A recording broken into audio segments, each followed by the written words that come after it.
काय करताय आतमध्ये? काय माहिती, थांब मी जाऊन बघून येते. नाही ग, फोडणी टाकली असेल बस. बायाजी, आत्या, आई, काकी, बटाट्याच्या भाजीत बटाटे सालासकट टाकायचे की साल काढून? काय रे? आई सांग ना.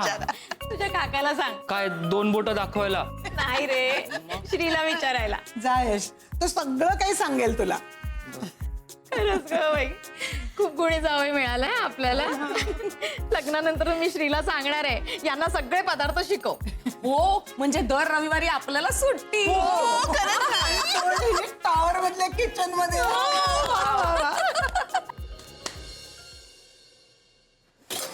श्री, हे बटाटे सोलून टाकायचे की असेच? टाकूनच द्यायच्यात ना, मग कसे पण टाक. काका, भाजीत टाकायचे आहेत. येस, सोलून टाकायचं. हो ना? मग तुझ्याकडे वेळ आहे तर दे ना सोलून. सॉरी हा, मी नाही काही मदत करू शकत. अरे इथे प्रत्येकानं आपलं प्रेम स्वतः व्यक्त करायचंय, त्यामुळे मी याच्यात काहीही करू शकत नाही. मी नुपूरसाठी छान पिझ्झा तयार केलेला आहे. तिला भूक लागली की मी तो तिला बेक करून देईन. All the best.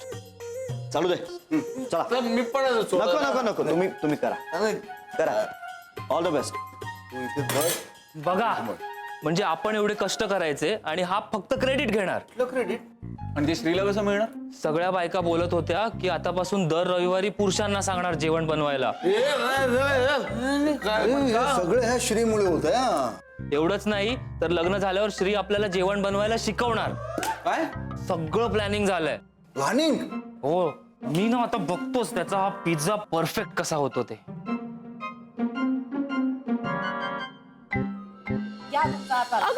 तुमचा हात झाला, मी म्हणाले होते ना. मग द्या, मी पकडते तुमचा हात. पकड. बघितलं ना, वंचांची प्रार्थना फळाला आली. मी नुपूरसाठी पण प्रार्थना केली आहे आणि ती आजच फळाला पण येणार आहे. फळाचं जाऊ दे बाजूला, आज पुरुष स्वयंपाक करतायत. आपल्या ताटात काय पडणार आहे कोणाच ठाऊक. काय अगं, यांनी पण एकदा ना माझ्यासाठी जेवण तयार केलं होतं. काय सांगता? काय केलं होतं? फोडणीचा भात. ही काय डिश आहे? अगं, पण त्याला एक काय चव आली होती माहितीये? त्यांनी स्वतःच्या हाताने घास भरवलं होतं मला. त्यानंतर दुसरा घास खायची हिंमत नसेल झाली ना तुमची? ती हिंमत ना माडीवरच्या रामूने केली. म्हणजे माझ्यापेक्षा त्यांच्या हातची चव त्याला जास्त कळायची. कोण रामू? अगं, छोटस एवढं कुत्र्याचं पिल्लू होत. अरे देवा, म्हणजे आम्हाला तोही स्कोप नाही. हो ना. हाय.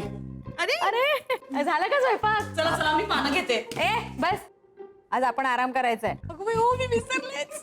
स्वयंपाक तयार नाहीये, त्या सगळ्यांनी ना खूप गोंधळ घालून ठेवलाय.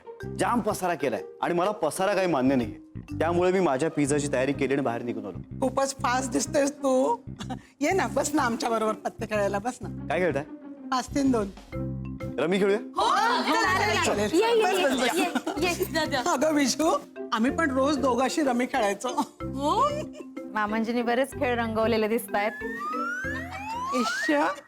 सफरचंदाचे काप नीट परतल्यानंतर त्यामध्ये दालचिनी पूड आणि मध घालून पुन्हा नीट परतून घ्यावं. बटर लावलेल्या ब्रेडवर सफरचंदाचे तुकडे, बदामाचे तुकडे, टुटी फ्रुटी, डार्क चॉकलेट आणि मीठ घालून दुसरा ब्रेडचा तुकडा त्यावर ठेवून वरच्या बाजूला बटर लावून घ्यावं. एका बाउलमध्ये स्ट्रॉबेरी सिरप आणि क्रीम घालून सॉस तयार करून घ्यावा. तयार सँडविच पॅन मध्ये बटरवर ग्रिल करून घ्यावं आणि स्ट्रॉबेरी सॉस बरोबर सर्व्ह करावं.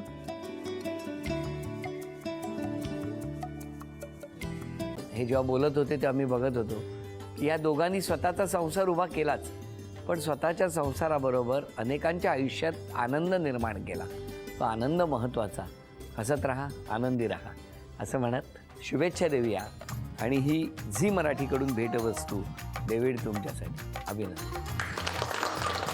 आणि वहिनींना तथास्तू पुणे यांच्याकडून ही पैठणी.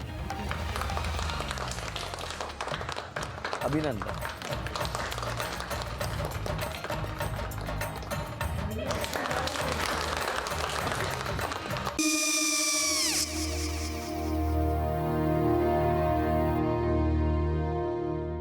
काय गो? हा, काय झालं? काय झालं? काय आले, मी निकाल लावून आली. हो, पण तिची आईच काय बोलली? तिला म्हटलं का सगळ्या निशाने आपल्या चुका कबूल केल्या का? आई, मी चांगलं सुनावून आली आहे. त्या तिची बाजू घेत होत्या, पण मी लक्ष दिलं नाहीये. खूप झालं आता. चांगुलपणा खूप झाला. मऊ दिसलं ना की कोपऱ्याने खणतात ना माणसं, ते असं. अगो पण आईच म्हणली काय तिची, पटला काय तिका? मला माहिती. आई, मी तुम्हाला नंतर फोन करते.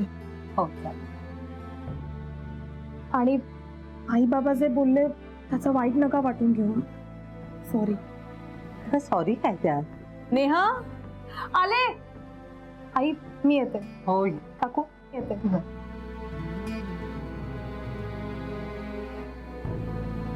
सावकाश जाग. हो हो. मग काय काकू, कधी उडवता लग्नाचा बार? बघूया.